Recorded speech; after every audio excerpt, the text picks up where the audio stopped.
السلام عليكم ورحمة الله وبركاته. الحمد لله نحمده ونستعينه ونستغفره ونؤمن به ونتوكل عليه ونعوذ بالله من شرور أنفسنا ومن سيئات أعمالنا. من يهده الله فلا مضل له ومن يضلله فلا هادي له، ونشهد أن لا إله إلا الله وحده لا شريك له، وأشهد أن محمدا عبده ورسوله. أما بعد، أعوذ بالله من الشيطان الرجيم. بسم الله الرحمن الرحيم. إنما المؤمنون إخوة فأصلحوا بين أخويكم. عزتمندو قدرمنو مسلمانانو، څنګه چې تاسو ته مخکې مفتی عبدالله صاحب فرمایل چې په کربوغي کې یو نظام دی او د اصلاحي ترتیب سره سره پاغي کې علمی فائدہ هم کیږي. پاغي کې مختلف قسم تعلیمات هغه کیږي، فضائل و تعلیم، بیا د عقاید و تعلیم، مسائل و تعلیم او د حقوق و آداب و تعلیم. یو مسلمان چې دغه د پاره کوم عقاید پیژندل ضروری دي، هغه د کس د کولیش غټ خبره، غټ عقاید، دا پورا یو نصاب دی چې هغه په 40 ورځو کې التکی بیانېږي. دغه سي د حقوق و آداب و تعلیم کیږي. ما سره چې د کوم کتاب دی د حضرت مفتی صاحب دامت برکاتهم العالیه، حقوق و آداب، پدې کې د الله جل جلاله د حقوق نراواله، د پیغمبر حقوق، د انبیاء حقوق، د صحابه کرام حقوق، بیا په صحابه کرامو کې خپل مراتب دي، 10 مبشره، خلفای راشدین، هغه حقوق په دې کې بیانېږي. د بندگانو حقوق، هغه کې بیا د والدینو حق، د بچو حق، د کور والو حق، دغه سي د گاونډیانو حق، د رشتہ دارانو حق، دا ټول په دغه کتاب کې بیانېږي. په دې کتاب کې حضرت مفتی صاحب لیکلي دي او دا پورا یو نصاب دی. 15-20 منټ چې دلته کې کوم تعلیم د پاره میلاو شوی دی، هغه کې دا ټول نه بیانېږي، یو څو مختصر خبره دغه نه کیږي. دا دې لپاره چې تاسو ته دغه یو عملی شکل اخول شي، یو د نمونه په تور باندې چې داسې قسمه نظام په کربوغي کې روان دی او تاسو چې التسلويخ تورز او لګوي، دا پورا نظم او ترتیب په دې باندې و پوښ. نو محترمو، دی حقوق و آداب و تعلیم کې تاسو ته د عام مسلمانانو حقوق بیانوم. یو مسلمان د بل مسلمان دینی رور دی او دینی رشتہ د ویني او د نسب نه زیات لوی ده. په قرآن مجید کې او په احادیث رسول صلی الله علیه وسلم کې په دې خبره باندې ډېر زور ورکړی شوی دی چې یو مسلمان بل مسلمان بخپل رور غني او یو مسلمان به د بل لپاره خیرخواه او معاون بوي. یو مسلمان به د بل مسلمان لحاظ او اکرام کوي.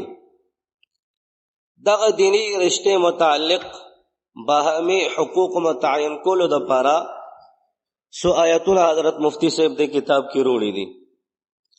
د نمونه په تور باندې بعضی نقل کړي کیږي الله جل جلاله فرمای انما المؤمنون اخوة فاصلحوا بین اخویکم.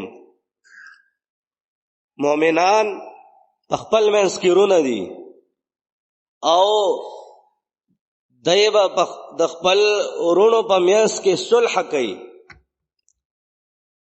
بل الله جل جلاله فرمای ولا يغتب بعضكم بعضا ايحب احدكم ان ياكل لحم اخيه ميتا فكرهتموه.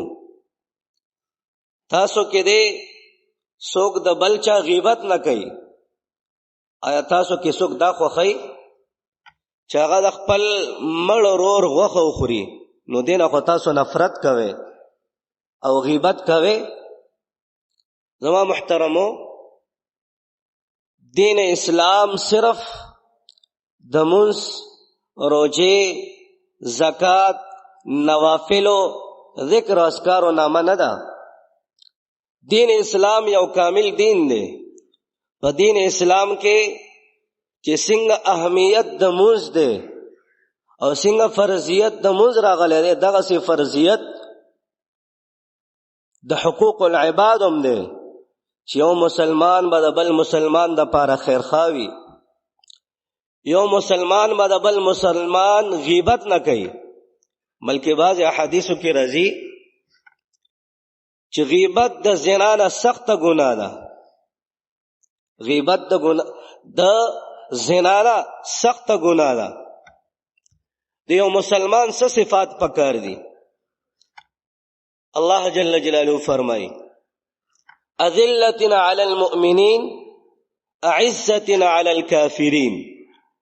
بل صفت د مؤمن دا ده چې مسلمانان د پاره به نرم وي او د کافر په مقابله کې به سخت وي.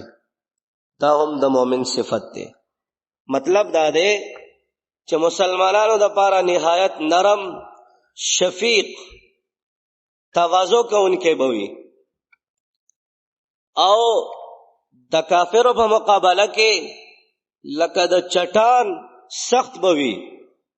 او کافر د خپل اغراضو د پاره، د خپل مقاصدو د پاره کو د استعمالول غواړي، نو چې ذره برابر د هغې د مقاصدو د پاره استعمال نشي. او په بل ځای کې الله جل جلاله د عهد اول مسلمانانو تذکره کوي، یعنی صحابه کرام رضوان الله تعالی علیهم اجمعین، چې د هغې صفت سو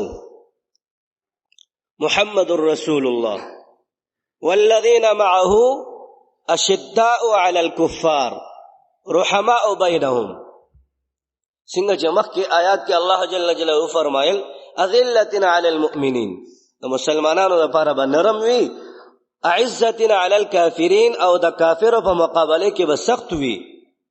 نو د عهد اول مسلمانانو مثال پیش کړي چې د نبی کریم صلی الله علیه وسلم سره چې کوم صحابه او کوم مسلمانانو او په کافرو باندې ډېر سختو، په کافرو باندې ډېر سختو او په خپل منځ کې مهربان او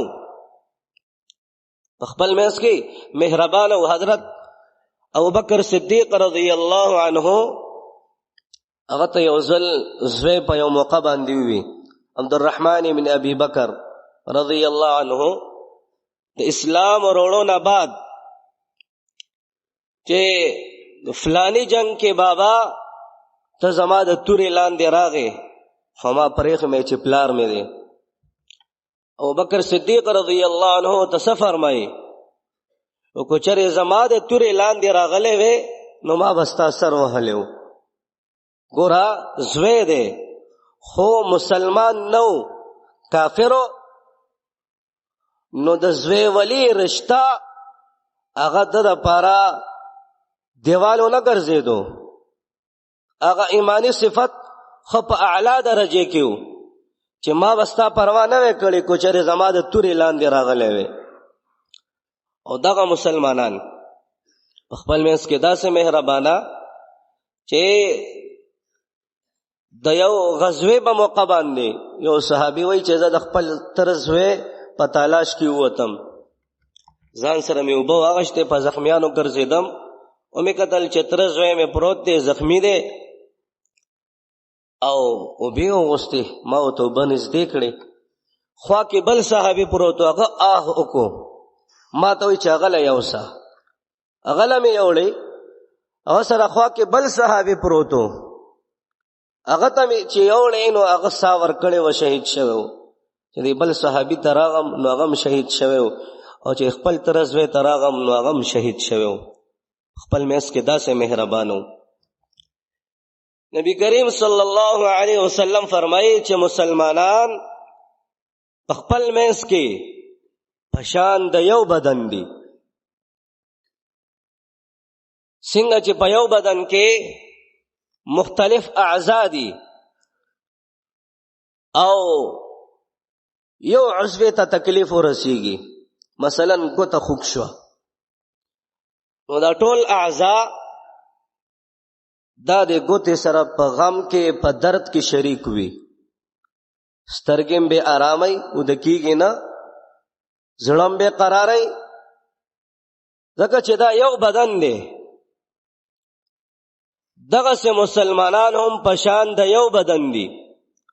کو چېرې یو مسلمان ته تکلیف وي نو بل مسلمان به هغه سره ځان په غم کې په تکلیف کې شریکوي.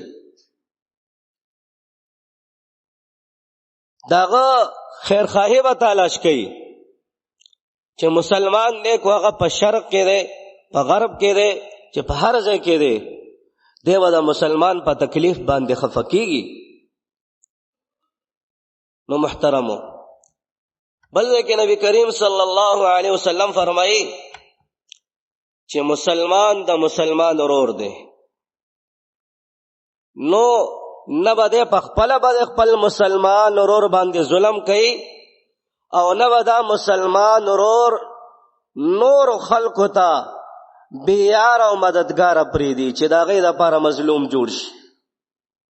زما محترمو، دا د حقوق آداب و تعلیمو په دې کې تاسو ته د نمونې په طور باندې د عام انسانانو حقوق بیان شو چې څومره د اهمیت حامل دي. مونږ تاسو ته د حقوقو پته نشته، ځکه خو په دې معاشرې کې بګاړ دی. پلار وایي چې زوی د زما حق ادا کوي، زه پلار یم. زوی وایي چې زما حق دې ادا کیږي. ښځه خاوند هر یو وایي چې زما حق دې ادا کیږي. هر یو سړی د خپل حق پوره کولو مطالبه کوي.